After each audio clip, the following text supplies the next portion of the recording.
Not a fan. I really don't. I think that the course design makes it look that way.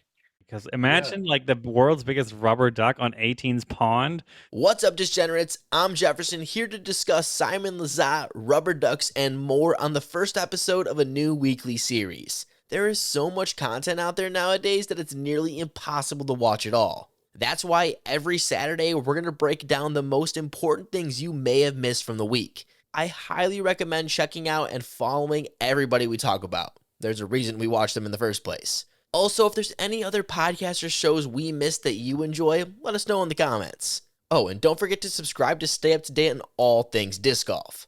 Well, I designed it so it's kind of a forced roller, which Sick. I liked Sick. because there's so few holes where you step up to and is like that's a roller. Like it's Yeah. basically no holes on tour. This is just one of the many reasons I love Simon's ideas, because he does the things people won't, or honestly don't even think about.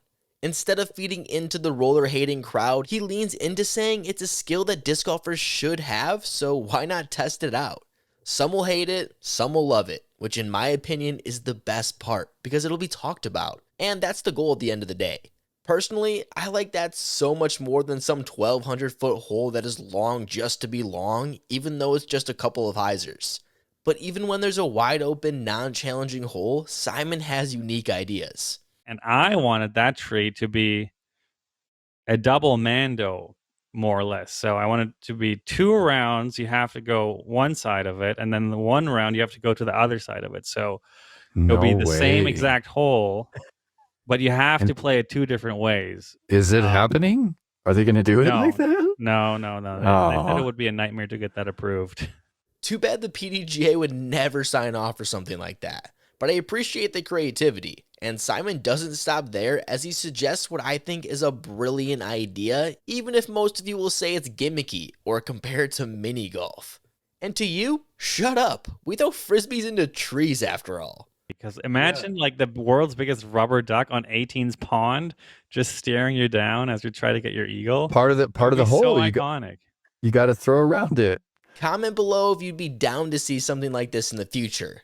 Now, I would pitch the idea differently. Rather, a sponsor should have to pay the tournament in order to have their logo front and center. Just imagine how many eyes are going to be locked in on a 5-story tall rubber duck. To me, this is the way to get companies to spend more money on advertisements. It's either that or yard signs people use for garage sales. Just think, if at Worlds, Hairbro could have a huge ass gummy bear on the course. That would be iconic. If you think the optics would look bad, I'm going to call you crazy, because anytime disc golf gets featured anywhere, we get clowned on. But at least this gives the sport an opportunity to go TikTok viral and make some real money in the process. Especially if there was something in the water on hole 18 of the preserve. That, and it makes the eagle harder, which needs to be done. And all of a sudden, the finishing hole of a basic event becomes remembered forever. I truly believe artificial assets, if done aesthetically enough, can be what pushes bigger sponsors from outside the sport into taking the risk of supporting disc golf. But if you hate that idea like most people, don't worry. We'll stay on that subject with something Simon doesn't like. What are your first initial reactions to the time extensions, new rules proposed by the pdga? Not a fan.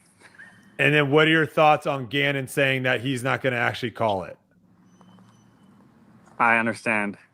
I wish Simon was able to elaborate on why he wasn't a fan, because from what we heard, the PDGA said players have agreed to make calls with this change.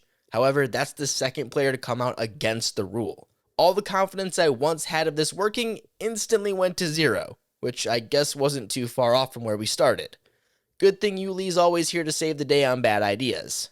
I think there's room for everything. I So I agree. want I want a course that is super wide open and nobody gets punished. I wouldn't mind seeing a par 3 course on the pro tour, to where that's a different kind of style. Like go super classic. And I also want to see like at certain courses, the challenge is so mentally grueling that Mm-hmm. it's a completely different style. I think there's room for all of them, but you have to brand them in that way and they have to stay the same way for the test of time.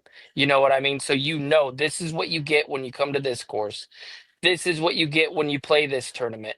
This is the exact model I wish disc golf followed. One of the best parts about disc golf is that it can be played everywhere, and we should use that as a big draw. From tightly wooded courses to wide open, desert, mountain, shit, I think we can even get wackier. Look at the success of urban disc golf. Why not use the adaptability to our advantage? What makes disc golf so cool and why it has so much potential, I still believe, is that it's so versatile and we can play in so many different playing fields and so many different ways and styles.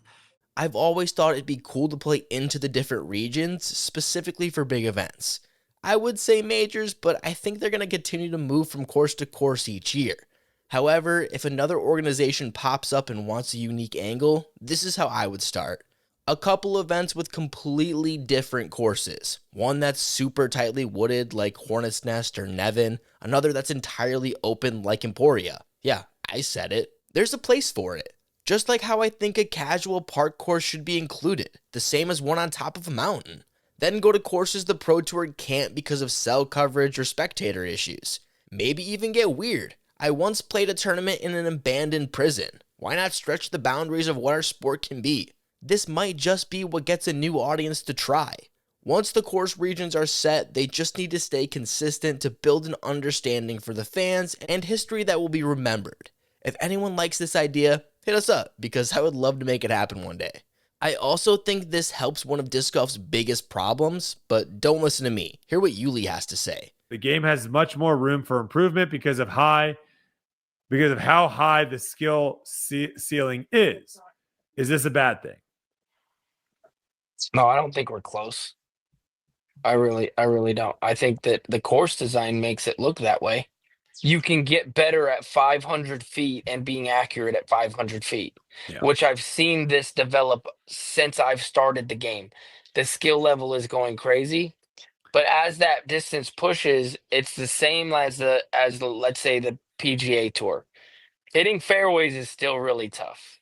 As we see everybody throwing farther and farther and farther with the right course design, it's still really tough to throw accurately at the same distance, which is about 450 to 475. Brody then has this video pulled up of professional basketball in the 1950s to show how the game evolves and that as time goes on, courses will need to adjust to the skills of the future. Now the question is, what do these courses start to look like and when will we start seeing them? As long as it's not just 500-foot hyzer after hyzer, I think we should be fine.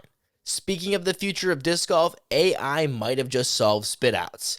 Have a look for yourself. And actually, this design looks very similar to Steve Dodge's Jimmy Neutron basket idea.